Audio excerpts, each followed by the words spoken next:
Il y a des moments où le silence a un poids presque physique, où chaque respiration, chaque mouvement devient audible, comme amplifié par une tension invisible.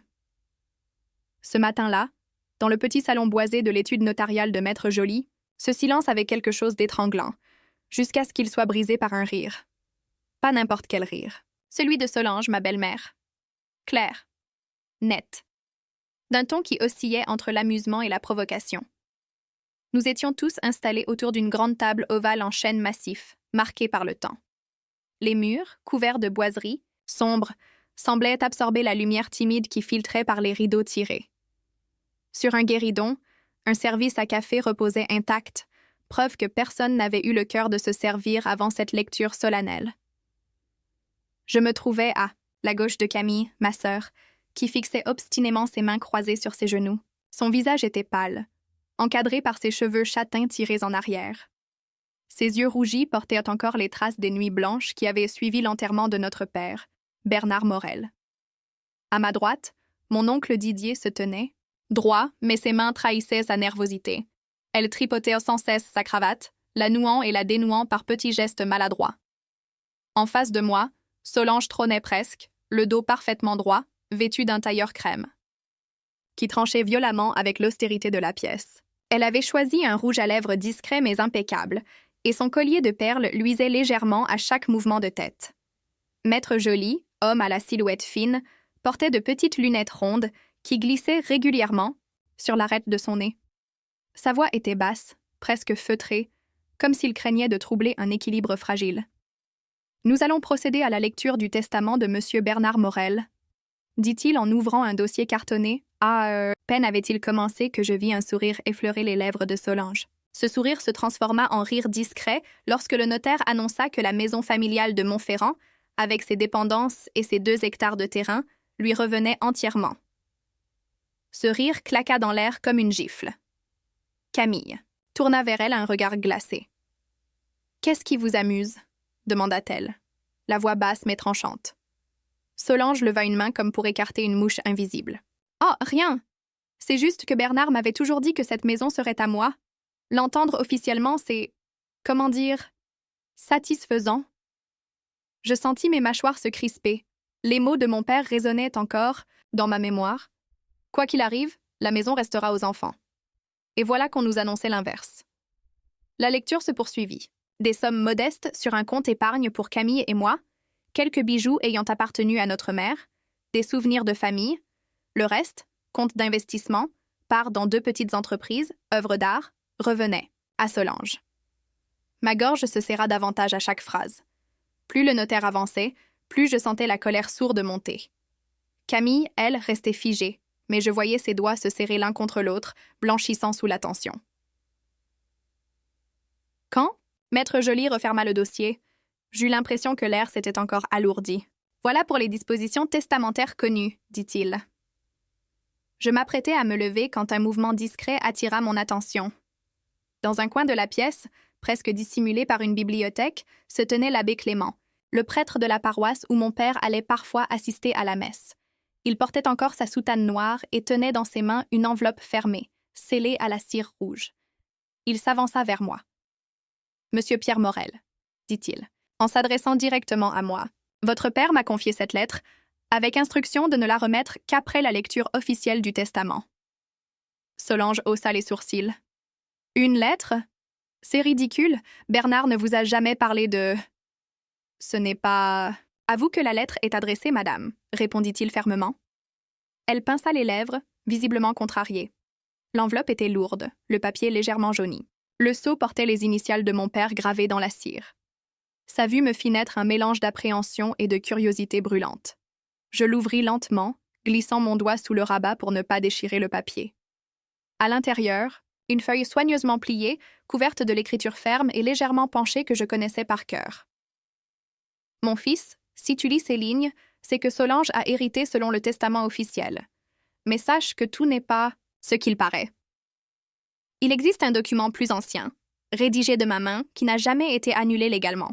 Ce document est en lieu sûr. Tu trouveras les indices pour le retrouver dans le tiroir secret de mon bureau, sous la carte de navigation. Sois prudent. Certains feront tout pour que tu ne le trouves pas. » Je relevai les yeux. Camille me fixait, attendant que je parle. « Qu'est-ce qu'il y a » demanda-t-elle à voix basse. « Papa dit qu'il existe un autre testament, caché. » Solange se redressa, ses yeux brillants d'un éclat dangereux. « Donne-moi cette lettre. »« Non !» Elle eut un rire bref, mais cette fois teinté de nervosité. « Tu crois vraiment pouvoir cacher quoi que ce soit de moi ?»« Ce n'est pas une question de croire, Solange. C'est une question de savoir. Et je sais que tu n'es pas censée voir ça. » Le notaire nous invita à quitter la pièce. Nous sortîmes, Camille et moi, suivis par le regard lourd de Solange. Dans le couloir, Camille me souffla. « On va chercher ce tiroir ce soir. » J'acquiesçai. Ce soir, quand elle ne pourra pas nous surprendre. Cette nuit-là, nous nous glissâmes dans le bureau de mon père. L'odeur familière de vieux bois et de cuir me serra la poitrine. Sur le mur, la grande carte de navigation qui décorait la pièce depuis toujours. Je la décrochai. Derrière, un petit panneau de bois était dissimulé. En appuyant sur un coin, il s'ouvrit dans un cliquetis discret. À l'intérieur, une petite clé en laiton et un bout de papier plié en 4. J'ouvris le papier, une adresse à Agen et ces mots tracés à l'encre bleue. Coffre Neur 17.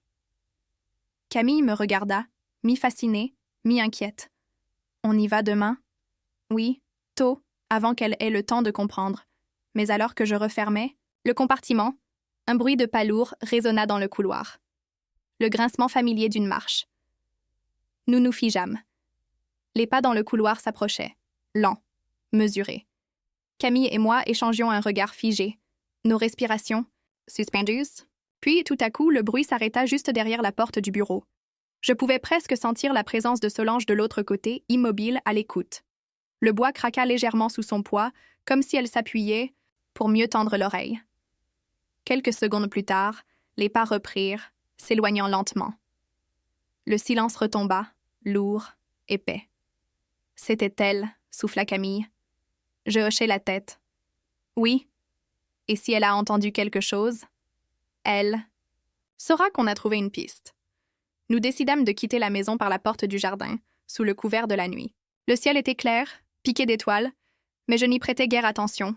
Dans ma poche, la petite clé en laiton semblait brûler contre ma cuisse. Le trajet jusqu'à ma voiture se fit dans un silence prudent, ponctué par le froissement des feuilles sous nos pas. À l'aube, nous étions déjà sur la route d'Agen. J'avais choisi un itinéraire secondaire, évitant l'autoroute, comme si cela pouvait nous rendre invisibles. Camille regardait défiler les champs depuis le siège passager, les bras croisés. « Tu crois qu'il y aura quoi dans ce coffre » demanda-t-elle soudain. « J'espère. Le vrai testament. Et peut-être des preuves qui expliqueront pourquoi. » Papa a pris autant de précautions. Elle hocha la tête, songeuse. « Ça me fait peur. »« À moi aussi. » Agen se dévoila doucement, avec ses façades de pierre claire, ses toits de tuiles et ses rues étroites. Nous garâmes la voiture près, d'une petite place encore déserte, puis marchâmes jusqu'à une banque dont l'enseigne avait un air vieillot. L'intérieur sentait le bois ciré et le papier ancien. Une employée derrière un comptoir leva les yeux et nous salua poliment. « Bonjour, je voudrais accéder au coffre numéro 17, dis-je en tendant la clé en laiton. Elle la prit, l'examina, puis consulta un grand registre relié de cuir. « Non, du titulaire ?»« Bernard Morel. » Elle hocha la tête, puis appela un collègue. « Accompagnez-les en salle des coffres. » La salle des coffres était au sous-sol, protégée par une porte épaisse à double verrou. L'employé inséra une clé maîtresse, me laissa introduire la mienne. Un déclic métallique retentit. Le tiroir coulissa en grinçant. À l'intérieur, un dossier cartonné bleu, une enveloppe Kraft fermée et un petit carnet de cuir brun. Je sortis le tout, les mains légèrement moites. Camille se rapprocha, son regard rivé sur le dossier. « Ouvre-le », dit-elle d'une voix basse. Le dossier contenait un testament daté de 3 ans auparavant. Je le parcourus rapidement. Les lignes confirmaient ce que j'espérais. La maison familiale et les terres revenaient à Camille et moi en indivision. Solange y figurait, mais seulement pour percevoir une rente annuelle largement suffisante. Pour vivre confortablement. Camille porta une main à sa bouche. « C'est complètement différent de ce qu'on nous a lu ?» ?»« Oui. Et s'il est authentique, ça annule le reste. » L'enveloppe Kraft contenait plusieurs photos. Mon père debout à côté d'un homme inconnu, devant ce qui semblait être une étude notariale. D'autres clichés le montraient en train de signer des papiers, datés du même jour que le testament. Au dos de chaque photo, il avait noté des indications. Nom, adresse, date. Il voulait qu'on ait de quoi? Prouver, murmura Camille. Je hochai la tête. Oui, et je crois qu'il savait que Solange essaierait de tout effacer. Le carnet, lui, était un journal intime partiel. Les dernières pages étaient plus nerveuses, l'écriture plus serrée. Solange insiste pour revoir le testament. J'ai refusé. Depuis, elle fouille dans mes affaires. J'ai l'impression qu'elle connaît déjà des détails qu'elle ne devrait pas savoir. Je sentis ma nuque se raidir. Il savait qu'elle préparait quelque chose. Un bruit derrière nous fit sursauter. La porte venait de se refermer, avec lenteur. Quand nous levâmes les yeux, Solange était là, debout dans l'encadrement. Elle nous observa, ses yeux se posant sur le dossier bleu. Je me disais bien que vous n'aviez pas pris la route d'Agen pour rien. Tu nous as suivis, dis-je. Elle eut un sourire mince. Tu crois que je n'ai pas remarqué que la carte de navigation avait été déplacée hier soir? Elle fit un pas vers la table. Donne-moi ce dossier, Pierre. Jamais. Camille s'interposa, serrant le document contre elle. Ce testament est valide et on va le faire reconnaître. Pas si j'y mets la main avant, répondit Solange froidement. L'employé de la banque apparut soudain, intrigué par la tension palpable. Tout va bien? Oui, dis-je rapidement. Nous avons terminé. Nous sortîmes précipitamment, le dossier dans mon sac, mais je sentais la présence de Solange derrière nous, à quelques mètres, son téléphone collé à l'oreille. Camille souffla. Elle appelle quelqu'un. Alors on ne rentre pas tout de suite. On file directement chez Maître Joly. Nous accélérâmes le pas. Mais à peine avions-nous tourné dans une rue latérale qu'une voiture noire surgit et se gara en travers. Solange en sortit, suivie d'un homme large d'épaules. « Donne-moi le dossier », dit-elle d'un ton qui ne laissait pas place au refus, et c'est là que je compris. Si nous voulions sauver le testament, il allait falloir courir. La rue semblait se rétrécir autour de nous. Le bruit de mes battements de cœur couvrait presque celui des voitures au loin. Solange se tenait là, à 2 mètres, ses bras croisés, son regard fixé sur le sac que je portais en bandoulière. À ses côtés, l'homme costaud avait une stature de mur de briques. Ses yeux ne quittèrent pas Camille, comme s'il attendait un geste de sa part pour intervenir. « Pierre, » dit Solange, sa voix mielleuse tranchant avec la situation, « ne rend pas les choses plus difficiles qu'elles ne le sont déjà. »« Ce dossier ne t'appartient pas, » répondis-je sèchement. Elle esquissa un sourire presque amusé. « Tout ce qui concerne ton père m'appartient, directement ou indirectement. » L'homme fit un pas en avant, ses chaussures martelant le bitume. Camille se rapprocha de moi, ses doigts se crispant sur ma manche. « Tu crois que tu peux m'intimider » lançai-je. « Oh, pas moi, Pierre. Mais lui, oui, » dit-elle en désignant son colosse de la main. C'est à ce moment-là que je pris ma décision. Pas question de négocier. « Cours » criai-je à Camille. Je la tirai par le poignet et nous partîmes en trombe. Les pavés glissèrent sous nos semelles. Les ruelles d'Agen formaient un labyrinthe où chaque virage pouvait être un piège ou une échappatoire. Derrière nous, j'entendais les pas lourds de l'homme et la voix de Solange qui ordonnait « Attrapez-les !» Nous débouchâmes sur la place des laitiers, encore animée malgré l'heure. Les terrasses de café étaient pleines, des serveurs slalomaient entre les tables. Je renversai volontairement 2 chaises dans notre course, provoquant les protestations des clients, mais gagnant quelques secondes précieuses. Camille haletait, mais tenait bon. « On n'y arrivera pas à pied, » dit-elle. « Il faut trouver un véhicule. » Un passage couvert s'ouvrait sur notre gauche. Je nous y entraînais. L'odeur de poussière et de bois humide nous enveloppa. La lumière était rare, filtrée par quelques ampoules jaunâtres suspendues au plafond. Au bout, un camion de livraison bloquait presque toute la sortie. Il y avait juste un espace étroit entre la carrosserie et le mur. « Passe !» criai-je à Camille. Elle se glissa de justesse, et raflant son manteau. Je la suivis, le sac serré contre moi. Derrière, un bruit sourd, notre poursuivant, trop large, peinait à se faufiler. Nous débouchâmes sur un boulevard plus large. Et c'est là que le destin nous envoya un coup de pouce. « Pierre !» cria une voix familière. Je tournai la tête. C'était Karim, un vieil ami de lycée, assis au volant d'un fourgon blanc. « Montez vite !» dit-il en ouvrant la portière côté passager. Nous n'hésitâmes pas. À peine à l'intérieur, il démarra en trombe. « C'est quoi ?»« Ce cirque ?» demanda-t-il en jetant un œil dans le rétroviseur. « Longue histoire. On doit aller rue Victor Hugo, tout de suite. Karim zigzaguait dans les rues, prenant des virages serrés pour semer la voiture noire qui avait repris notre piste. Dans le rétroviseur, je vis Solange gesticuler au téléphone. « C'est qui, elle ?» demanda Karim. « Ma belle-mère ? Et elle veut absolument récupérer ce qu'on a dans ce sac. » Il éclata de rire, croyant à une blague. Puis il vit mon expression et comprit que je ne plaisantais pas. « Ok, accrochez-vous. » En moins de 10 minutes, nous étions devant l'étude notariale. Karim nous laissa là, le moteur encore tournant. Nous montâmes les marches 4 à 4 et poussâmes la porte. La secrétaire, surprise, leva les yeux de son clavier. « Monsieur Morel ?»« Il faut voir Maître Joly maintenant. » Elle voulut protester, mais nous étions déjà dans le couloir. Maître Joly leva les yeux, interloqué. « Que... » Je posai le dossier bleu sur son bureau. « C'est le testament authentique.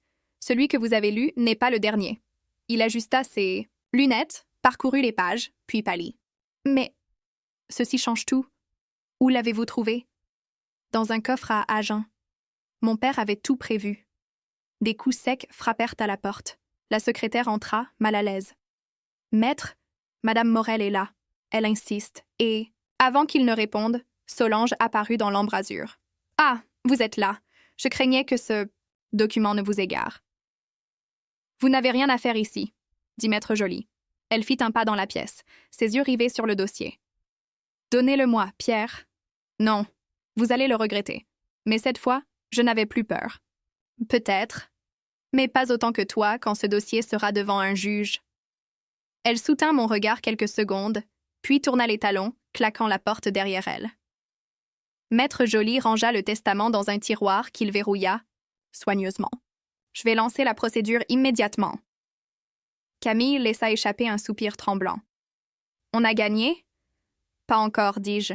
Elle ne lâchera pas si facilement, et je savais que le plus dur restait à venir. » Les jours qui suivirent furent un mélange d'attentes nerveuses et de préparatifs incessants. Maître Joly déposa officiellement le testament retrouvé au tribunal de grande instance. Comme je m'y attendais, Solange déposa une contestation dès le lendemain, affirmant que le document était obsolète et ne reflétait pas la volonté finale de mon père.